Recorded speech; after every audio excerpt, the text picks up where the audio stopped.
આવકના દાખલા માટે હજુ પણ ધરમ ધક્કા અમદાવાદમાં આવકના દાખલા માટે લોકોને કનડગત વસ્ત્રાલમાં સર્કલ ઓફિસરની કચેરીએ લોકોની કતાર લાગી છે 10 વાગ્યા પછી પણ ઓફિસ ન ખુલ્યાનો આક્ષેપ છે 10 વાગ્યા પછી પણ ઓફિસ ન ખુલતા આ વિડિયો પણ વાયરલ થયો છે કારણ કે લોકો લાઈન લગાવીને ઊભા છે પરંતુ ઓફિસ જ નથી ખુલી।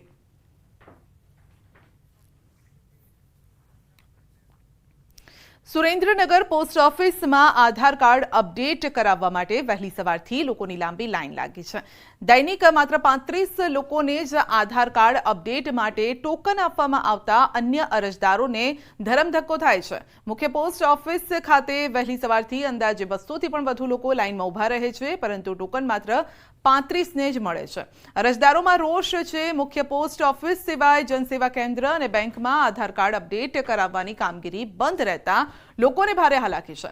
આધાર કાર્ડ અપડેટ કરાવવા માટે તંત્ર દ્વારા પૂરતી વ્યવસ્થા કરવામાં આવે તેવી માંગ છે।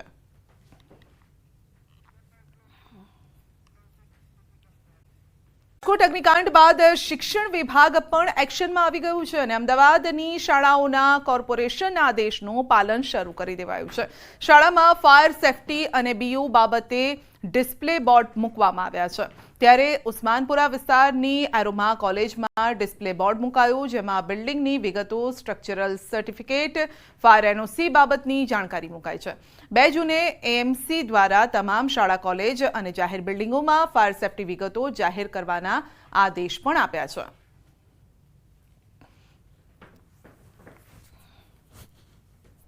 રાજકોટમાં બનેલી આગકાંડની ઘટના બાદ અમદાવાદ મ્યુનિસિપલ કોર્પોરેશન તંત્ર જે છે તે એક્શનમાં આવ્યું છે અને ખાસ કરીને જ્યારે હવે આગામી 2 દિવસથી શાળાઓ અને કોલેજોમાં શૈક્ષણિક સત્ર શરૂ થઈ રહ્યું છે ત્યારે અમદાવાદ મ્યુનિસિપલ કોર્પોરેશને આદેશ કર્યો હતો કે જે પણ બિલ્ડિંગ હોય જે હાઈરાઇઝ બિલ્ડિંગ હોય કે પછી સ્કૂલ કોલેજનું જે બિલ્ડિંગ હોય તો ત્યાં તેઓને ફાયર સેફટી છે કે નહીં એ બિલ્ડિંગમાં સાથે સાથે એ બિલ્ડિંગને બીયુ પરમિશન છે કે નહીં તેનું ડિસ્પ્લે બોર્ડ જે લગાવવું ફરજિયાત રહેશે અને એ પ્રકારની સૂચનાનું પાલન જે છે તે શાળા અને કોલેજોએ ફરજિયાત કરવું પડશે અને તેને લઈને હાલ જ્યારે 13 જૂનથી શૈક્ષણિક સત્રની શરૂઆત થઈ રહી છે ત્યારે શાળા અને કોલેજોમાં આ પ્રકારે ડિસ્પ્લે બોર્ડ લગાવવામાં આવી રહ્યા છે।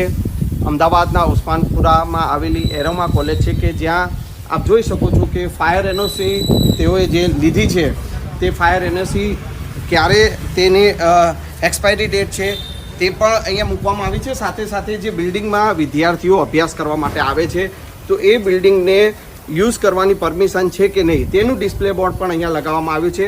એટલે કે હવે તમામ શાળા અને કોલેજોએ આ પ્રકારનું ડિસ્પ્લે બોર્ડ લગાવવું ફરજિયાત રહેશે અને તેની પાલન જે છે તે કરવું પડશે। સંજય ટાંક, ન્યૂઝ 18 ગુજરાતી, અમદાવાદ।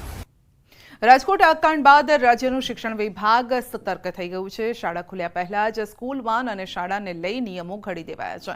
સ્કૂલ વાનમાં વિદ્યાર્થીઓને બેસાડવાની સંખ્યાના નિયમો પણ નિયત કરાયા છે। શાળા ટ્રાન્સપોર્ટેશનમાં ઉપયોગમાં લેવાતા વાહનો માટે કેટલીક બાબતો નિર્ધારિત કરાઈ છે જેમાં વાહનની બેઠક ક્ષમતા કરતાં બમણા વિદ્યાર્થીઓ બેસાડવા માટે વિદ્યાર્થીઓની ઉંમર 12 વર્ષ નક્કી કરાઈ છે અને આ સાથે જ આગની ઘટના બને નહીં તે માટે અગ્નિશામક સાધનો રાખવા ફરજિયાત છે। વાહનમાં ફિટનેસ સીએનજી કે એલપીજી કિટને અલ્ટરનેશનની પણ પ્રક્રિયા બાદ ફિટ કરવામાં આવી છે કે નહીં તેની ચકાસણી કરવાની રહેશે। શાળાના સંચાલકોએ સ્કૂલ વાનની ચકાસણી અવારનવાર કરવી ફરજિયાત રહેશે। આ તમામ પ્રકારે કેવી રીતે તકેદારી રાખવી તેની જાણકારી શાળાના આચાર્યને પણ આપવામાં આવશે।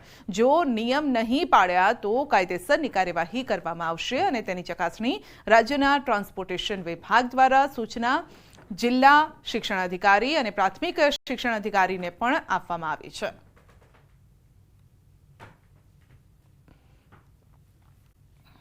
ગુજરાતમાંથી કેન્દ્રમાં મંત્રી બનેલા નેતાઓએ પદભાર સંભાળ્યો। કેન્દ્રમાં નવા મંત્રીઓએ પદભાર સંભાળ્યો। અમિત શાહે દેશના ગૃહ અને સહકારિતા મંત્રી પદે કાર્યભાર સંભાળ્યો છે તો જલશક્તિ મંત્રી તરીકે CR પાટીલે ચાર્જ સંભાળ્યો। ગુજરાતમાંથી રાજ્યસભા સાંસદ જેપી નડ્ડાએ આરોગ્ય મંત્રાલયમાં પણ પદભાર સંભાળ્યો। શ્રમ રોજગાર મંત્રી માંડવિયાએ પણ પદભાર સંભાળ્યો। ગુજરાતમાંથી રાજ્યસભા સાંસદ એસ જયશંકરે વિદેશ મંત્રીનો પદભાર સંભાળ્યો।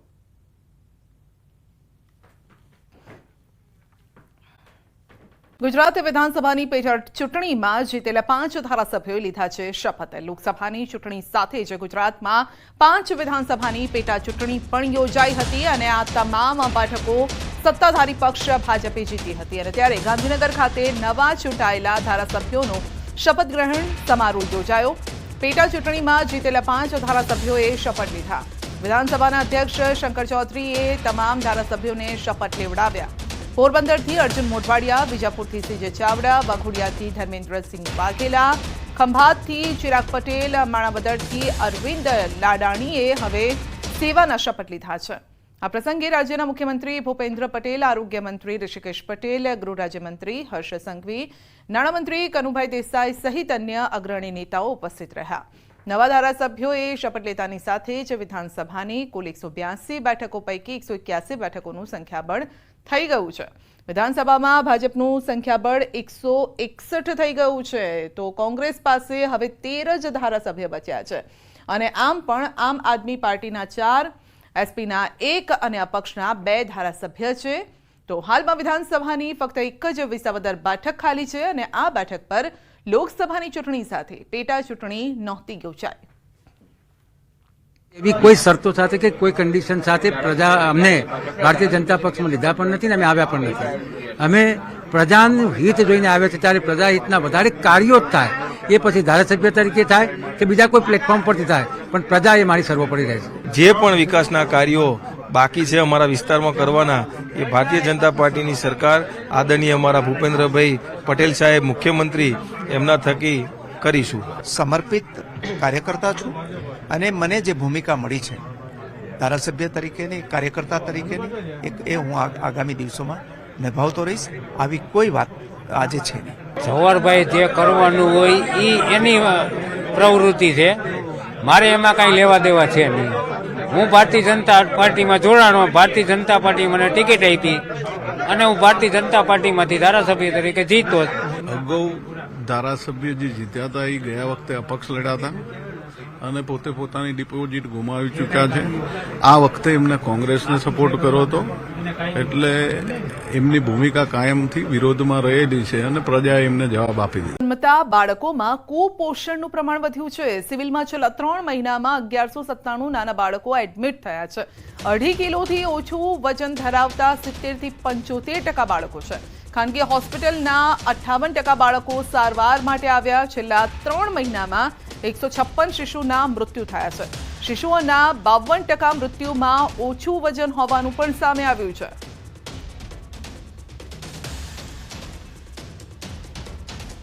નાના બાળકો આવી બધી તકલીફ સાથે civil hospital, tertiary care centre હોવાથી અહીંયા લાવવામાં આવે છે ને છેલ્લા 3 મહિનાની જો હું વાત કરીશ તો 1197 નાના તાજા જન્મેલા બાળકો સિવિલમાં દાખલ થયા છે અને આ જે 1197 છે એમાં અમારા ઇનબોર્ડ એટલે કે જેની ડિલિવરી અહીંયા થઈ હોય, જે અહીંયા જન્મ લીધો હોય એવા બાળકો 53% છે અને 47% કિસ્સાની અંદર આ બધા બહારથી રિફર થયેલા છે, જેમાં પ્રાઇવેટ હોસ્પિટલ ગણશું, બીજી મેડિકલ કોલેજ ગણશું અને એવા બધા ઘણા બધા બાળકો ઘરેથી પણ આવ્યા છે કે એવી રીતે આ એક ટર્શરી કેર સેન્ટર હોવાથી એટલા બાળકો તો બહારથી અહીંયા ટ્રાન્સફર કરવામાં આવે છે।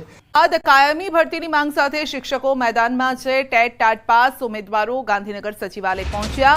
વિદ્યા સહાયક અને શિક્ષણ સહાયકની કાયમી ભરતીની માંગ કરી છે।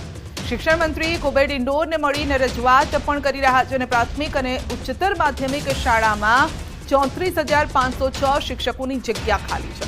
લાંબા સમય બાદ પરીક્ષા લેતા ઉમેદવારોની વય મર્યાદા પૂર્ણ, વય મર્યાદામાં છૂટછાટ આપવા પણ માંગે છે। લોકસભાની ચૂંટણી પડી એ પછી અમે આજે રજૂઆત કરવા માટે આવેલા છે।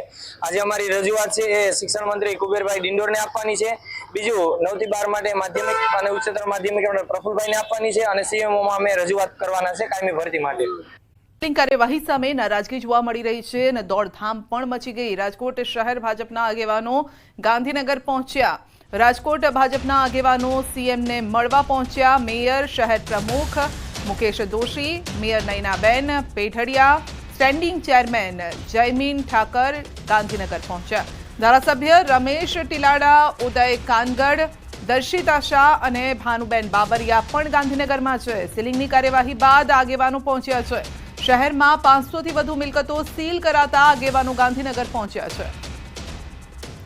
તો આ તરફ રાજકોટમાં વિવિધ એસોસિએશનના આગેવાનોએ રાજકોટ મનપા કમિશનર ડીપી દેસાઈને રજૂઆત કરી. ચેમ્બર ઓફ કોમર્સ, સ્વનિર્ભર શાળા સંચાલક ડોક્ટર સહિતના 112 એસોસિએશનના આગેવાનોની રજૂઆત કરી છે, જેમાં કમિશનરના મતે 200 એકમોને સીલ ખોલવામાં આવ્યા છે અને ફાયર એનઓસી, બીયુ પરમિશન નથી તેવી મિલકતો સીલ કરાઈ છે. સાથે જ એસઓપી બનાવવાની વિચારણા ચાલી રહી છે. 1 થી 2 દિવસમાં ચર્ચા કરી યોગ્ય નિર્ણય લેવાની વાત પણ કરી છે અને સાથે જ ફાયર એનઓસી પણ કોઈ પણ જાતના વિલંબ વગર આપવામાં આવે તેવી વાત કરી છે.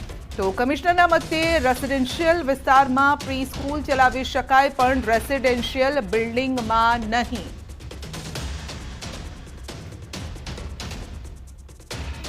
છેલ્લા અઠવાડિયા ત્યાં રાજકોટના તમામ વેપારીઓ, ઉદ્યોગકારો અને આમ પબ્લિક જે કંઈક હેરેસમેન્ટ છે, ખાસ કરીને સીલિંગની જે પોઝિશન પ્રક્રિયા છે એના અનુસંધાને ઘણા બધા વેપારીઓના કમ્પ્લેન હતી અને રાજકોટ ચેમ્બરે ગઈકાલે વિવિધ એસોસિએશન સાથે મિટિંગ કરી અને આજે મ્યુનિસિપલ કમિશનરશ્રીને આવેદનપત્ર પાઠવ્યું છે અને તમામ વેપારી લોકોને કે તમામ ઉદ્યોગકારોને કોઈ પણને મુશ્કેલી ન પડે, કારણ કે મોસ્ટ ઓફના આપણે પ્રશ્નો જોયા તો મુશ્કેલી સરકારી તરફથી વધારે છે. દ્વારકાના દરિયાકાંઠેથી ફરી ઝડપાયું છે બિનવારસી ચરસ.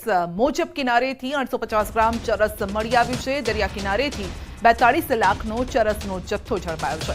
3 દિવસમાં બીજી વખત ચરસનો જથ્થો ઝડપાયો છે અને અવારનવાર દ્વારકાના દરિયા કિનારેથી ડ્રગ્સ અને ચરસના જથ્થા ઝડપાઈ રહ્યા છે. 2 દિવસ પહેલા વરવાડા ખાતે 30 કિલો ચરસનો 16 કરોડથી વધુની કિંમતનો જથ્થો બિનવારસી હાલતમાં મળી આવ્યો હતો અને વધુ એક બિનવારસી હાલતમાં જથ્થો મળ્યો છે. મોજબ ગામના દરિયા કિનારેથી 850 ગ્રામ ચરસ મળી આવ્યું છે. તો 3 દ્રશ્યો અમે આપને બતાવી રહ્યા છે કે ક્યાં ક્યાંથી મળ્યું છે આ ચરસનો જથ્થો, કઈ કઈ જગ્યાએથી મળ્યો છે. આપ જોઈ શકો છો દ્વારકાના જ અલગ અલગ વિસ્તારોમાંથી આ ચરસનો જથ્થો મળ્યો છે. 42 લાખનો, 16 કરોડનો, આ સાથે જ 850 ગ્રામ પણ મળી આવ્યું છે. વધુ અપડેટ મેળવીશું સંવાદદાતા મુકુંદ પાસેથી. જી મુકુંદ, એક જ જગ્યા, જિલ્લો એક, પરંતુ વિસ્તાર અલગ અલગ છે, જેનો મતલબ એ છે કે ચરસની હેરાફેરી આ વિસ્તારમાં વધી છે. આટલી મોટી માત્રામાં ચરસનો જથ્થો મળ્યો છે. જી સંધ્યા, વાત કરવામાં આવે તો યુવાધનને બરબાદ કરતો નશાનો કાળો કારોબાર દ્વારકા જિલ્લાના દરિયાઈ વિસ્તારમાંથી ઝડપાયો છે.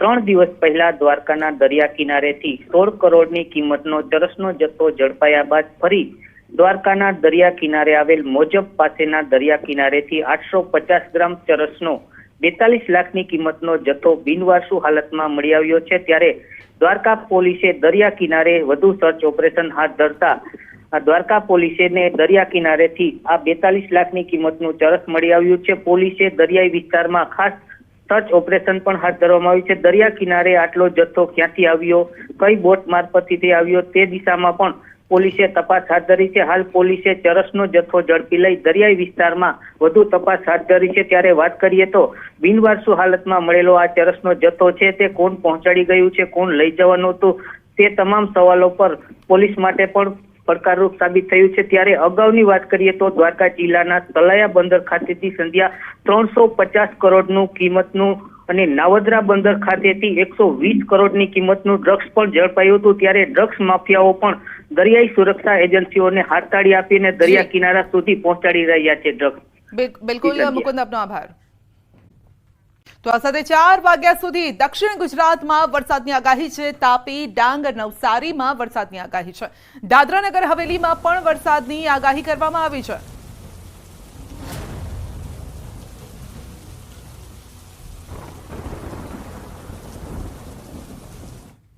તો ગુજરાતમાં ચોમાસાની વિધિવત એન્ટ્રી. હવામાન નિષ્ણાત પરેશ ગોસ્વામીની આગાહી. નિયત સમય કરતા ચોમાસું વહેલું આવી રહ્યું છે અને મહારાષ્ટ્રમાં પણ ચોમાસું વહેલું આવ્યું. વલસાડ, ડાંગના વિસ્તારોને કવર કર્યા છે. વેરાવળથી 45 કિલોમીટર દૂર આ ચોમાસું હતું, પરંતુ હવે વિધિવત એન્ટ્રી કરી દીધી છે.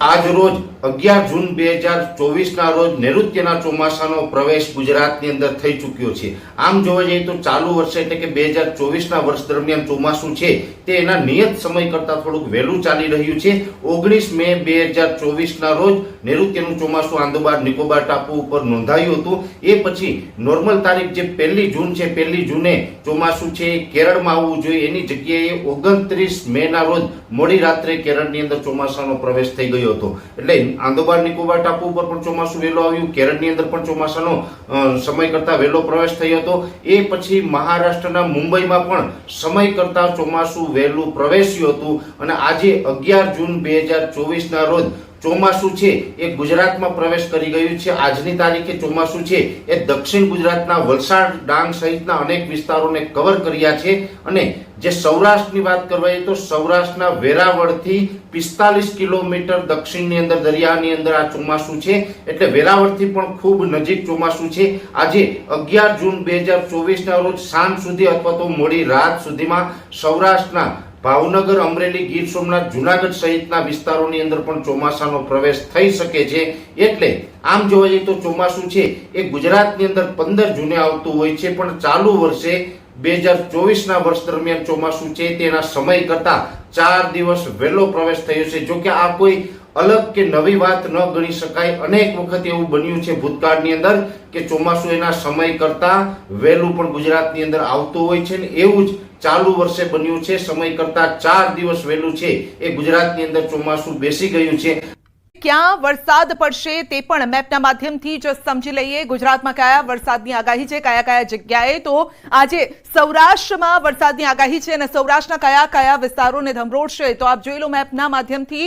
મોરબી, સુરેન્દ્રનગર, જામનગર, દેવભૂમિ દ્વારકા, પોરબંદર, રાજકોટ, બોટાદ, ભાવનગર, અમરેલી, જુનાગઢ અને ગીર સોમનાથમાં વરસાદની આગાહી કરવામાં આવી છે. આ સાથે જ દક્ષિણ ગુજરાતના કયા વિસ્તારો છે જ્યાં વરસાદ થશે, કારણ કે ગુજરાતમાં વરસાદ એન્ટ્રી દક્ષિણ ગુજરાતથી જ થઈ છે. એટલે નૈઋત્યનું ચોમાસું અહીંયાથી બેઠું છે ને જોઈ શકો છો કે અહીંયા વલસાડ, ડાંગ, તાપી, નવસારી, સુરત, નર્મદા, ભરૂચ, વડોદરા અને પંચમહાલ એટલે મધ્ય ગુજરાતનો આ વિસ્તાર પણ આવી ગયો કે જ્યાં આજે વરસાદની આગાહી કરવામાં આવી છે. તો એવા વિસ્તારો છે જ્યાં આજે વરસાદ થશે સૌરાષ્ટ્ર અને દક્ષિણ ગુજરાત. તો આજે દક્ષિણ ગુજરાત માટે આગાહી છે. આ સાથે જ આજે સૌરાષ્ટ્રના કેટલાક વિસ્તારો છે ત્યાં પણ વરસાદ થવાનો છે. તો એવા વિસ્તારો છે જ્યાં આજે ને આવતીકાલે વરસાદની આગાહી છે. તો વિધિવત રીતે ચોમાસાની એન્ટ્રી થઈ ગઈ છે ગુજરાતમાં. તો આ અંગે જ વધુ માહિતી મેળવીશું સહયોગી સિદ્ધાર્થ પાસેથી. સમાચાર છે, ચોમાસું ગુજરાતમાં આવી ગયું છે. શ્રી ગણેશ ચોમાસાના થઈ ગયા છે. સૌથી પહેલા મેં આપને જણાવ્યા કે અત્યારે નવસારી પહોંચી ગયું છે ચોમાસું અને મહત્વની વાત જે છે કે 15 તારીખ એક્સપેક્ટેડ ડેટ હતી તેના બદલે 11 તારીખે ચોમાસાની વિધિવત રીતે ગુજરાતની અંદર એન્ટ્રી થઈ ગઈ છે. ચોમાસું આવી જવાને કારણે એ વાત સ્પષ્ટ છે કે 10 વર્ષમાં ત્રીજું સૌથી મહત્વની વાત એ છે કે ચોમાસાના શ્રી ગણેશ ગુજરાતમાં થઈ ગયા છે ત્યારે નવસારી પહોંચ્યા હોવાના હમણાં સમાચાર મળ્યા છે અને 10 વર્ષમાં ત્રીજું સૌથી વહેલું ચોમાસું આવ્યું છે. જે તારીખ હતી તેનાથી પહેલા આવી ગયું છે. હવે ક્યાં ક્યાં ગતિવિધિ જોવા મળશે વરસાદની તે પણ અમે આપને જણાવી દઈએ. તો દ્રશ્યોની અંદર આપ જોઈ રહ્યા છો, આપને એ ઝૂમ ઇન કરીને પણ બતાવીશું કે કયા કયા વિસ્તારની અંદર પરિસ્થિતિ છે વરસાદને લઈને સાનુકૂળ જોવા મળશે. સૌથી પહેલા વાત કરીએ દક્ષિણ ગુજરાત, કારણ કે દક્ષિણ ગુજરાતના વિસ્તારો જે છે ત્યાં આગળ વરસાદ સ્વાભાવિક રીતે જોવા મળશે. વલસાડ સહિતના તમામ વિસ્તારો કે જ્યાં આગળ જોવા મળશે વરસાદ. આપને એ પણ જણાવી દઈએ કે જે વિસ્તારો જે છે સાઉથ ગુજરાતના, જેમ કે વલસાડને આપ જોઈ રહ્યા છો તો વલસાડની અંદર વરસાદની સિચ્યુએશન જોવા મળશે. સિલવાસા એવું છે કે જ્યાં આગળ વરસાદ જોવા મળશે. એની સાથે સાથેના જે નજીકના વિસ્તારો છે વ્યારામાં પણ સારો એવો વરસાદ જોવા મળી શકે છે. રાજપીપળામાં વરસાદ જોવા મળશે. આની સાથે એક તરફ જ્યારે આપણે વાત કરી રહ્યા છે કે દક્ષિણ ગુજરાતમાં ચોમાસું આવી ગયું છે તો તેની સાથે સાથે સૌરાષ્ટ્રના દરિયા કિનારાના જે વિસ્તારો છે એ તમામ વિસ્તારોમાં પણ વરસાદની સત્તાવાર એન્ટ્રી જે છે થઈ ચૂકી છે. આ તરફ દાહોદમાં પણ વરસાદ જોવા મળી શકે છે. દાહોદમાં પણ વરસાદની જે સિસ્ટમ છે તે સક્રિય થઈ ગઈ છે. વધુ એક મહત્વની જાણકારી જે મળી રહી છે તે પ્રમાણે આગામી 3 થી 4 દિવસ સારો એવો વરસાદ સમગ્ર ગુજરાતની અંદર હશે. જે જગ્યાએ આપ જોઈ રહ્યા છો આ વરસાદી માહોલ જે જોવા મળ્યો છે તે તમામ વિસ્તારોની અંદર જોવા મળી શકે છે અને મોટાભાગના ઉત્તર ગુજરાતના જે વિસ્તારો છે ત્યાં પણ એક પરિસ્થિતિ જે છે કે વરસાદની થઈ ગઈ છે. આપણે જણાવી દઈએ કે આ તરફ ઉત્તર ગુજરાતના વિસ્તારોની જો વાત કરીએ તો દાહોદમાં સારો એવો વરસાદ જોવા મળી રહ્યો છે. બોડેલીમાં પણ સારો એવો વરસાદ છે કે જે આવનાર સમયમાં જોવા મળશે. ઉત્તર ગુજરાતના વિસ્તારો છે તો હાલની આ રીતની પરિસ્થિતિ જોવા મળી રહી છે અને ગુજરાતની અંદર સત્તાવાર રીતે ચોમાસાનું શ્રી ગણેશ થઈ ગયું છે. અનેક વિસ્તારોમાં હવે જે એક્ટિવિટી થશે તે પ્રી મોન્સૂન એક્ટિવિટી નહીં પરંતુ મોન્સૂન એક્ટિવિટી તરીકે જોવા મળશે. તો 4 દિવસ વહેલું આ ચોમાસું બેસી ગયું છે. નવસારી સુધી ચોમાસું પહોંચી પણ ગયું છે અને ધીમે ધીમે તે આગળ વધ્યું છે. તો આગળ વધીને તે મધ્ય ગુજરાતને પણ કવર કરશે, સૌરાષ્ટ્રને, અને ત્યારબાદ વારો આવશે ઉત્તર ગુજરાતનો. કેરળમાં પણ સમય કરતા વહેલું ચોમાસું બેસી ગયું હતું અને ગુજરાતમાં પણ સામાન્ય રીતે 15 જૂને છે સત્તાવાર ચોમાસું બેસતું હોય છે, પરંતુ 4 દિવસ વહેલું એટલે કે આજે ચોમાસાનું મેઘરાજાનું આગમન છે તે ગુજરાતમાં થઈ ગયું છે. એટલે કે ચોમાસાનો સત્તાવાર વરસાદ છે તે નવસારી સુધી પહોંચ્યો છે અને નવસારી વલસાડ એટલે કે દક્ષિણના ભાગમાંથી હંમેશા માટે ગુજરાતમાં એન્ટર થતું હોય છે. જે ચોમાસાની ધરી હોય છે તે ગુજરાત સુધી પહોંચી ગઈ છે અને ગુજરાતમાં જેના કારણે ખેડૂતો પણ ખુશ છે. ત્યારે હવામાન વિભાગ દ્વારા પણ આગામી 5 દિવસ છે વરસાદની આગાહી કરવામાં આવી છે, જેમાં દક્ષિણ ગુજરાત અને સૌરાષ્ટ્રના કેટલાક વિસ્તારોમાં વરસાદ થશે. ચોમાસા અંગે હવામાન વિભાગની આગાહી છે. ગુજરાતમાં ચોમાસાની વિધિવત એન્ટ્રી આજે અને આવતીકાલે પડશે વરસાદ. દક્ષિણ ગુજરાતના તમામ જિલ્લામાં વરસાદ પડી શકે છે. ઉત્તર અને મધ્ય ગુજરાતમાં પણ વરસાદની આગાહી છે. તો હળવાથી મધ્યમ વરસાદની આગાહી કરવામાં આવી છે. સૌરાષ્ટ્રમાં પવન સાથે પડી શકે છે વરસાદ. તો વિધિવત રીતે ચોમાસાની એન્ટ્રી થઈ ગઈ છે.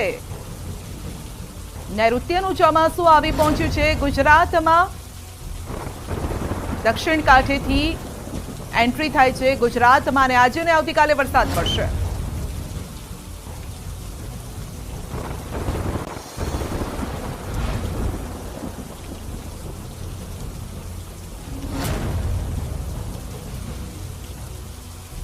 South west monsoon south Gujarat के में प्रवेश कर गया है नवसारी तक और आने वाले 5 दिनों के लिए जो गुजरात स्टेट के लिए फोरकास्ट दिया गया है वो आज के लिए आइसोलेटेड प्लेसेस पे लाइट से मॉडरेट रेन और साथ में थंडर स्टॉर्म की वार्निंग दी गई है.